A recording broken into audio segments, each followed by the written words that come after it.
Assalomu alaykum. Xabaringiz bor, kuni kecha Farg'ona shahar jinoyat ishlari bo'yicha sud zalidan jiyanining betobligiga majbur bo'lib o'g'irlik qilgan shaxs panjara ortidan qo'yib yuborildi. Sudlanuvchi uchiga nisbatan qo'llanilgan qamoqqa olish ta'ziri ehtiyot chorasi bekor qilinib, sud zalidan darhol qamoqdan ozod qilinsin. Muhtojlikdan o'g'irlikka qo'l urgan shaxs qamoqdan ozod etildi. Aynan bu holat ijtimoiy tarmoqlarda keng muhokamaga sabab bo'ldi.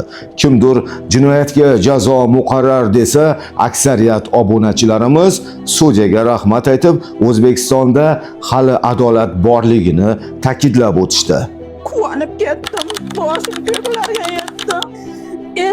Meni prezidentimiz mingta rahmat aytaman, tashakkurlar aytaman. Rahmat o'sha kishiga. Agar o'zim ash kishini oldiga borsam, oyoqlariga bosh urib kechirim so'rardim. Tavob qilardim o'sha kishini qo'llarini. Aynan mazkur sud majlisini Fergana Media jamoasi olib chiqqan edi.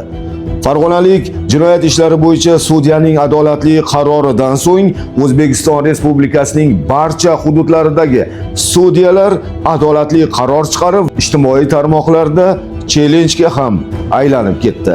So'zimiz yakunida shuni aytib o'tamizki, O'zbekiston Respublikasi sudlarining adolatli qaror va hukm chiqarishlarida albatta davlatimiz rahbarining adolatni talab etayotganligi turibdi. Bironta sud oqlov qaroriga qo'l qo'yganmi?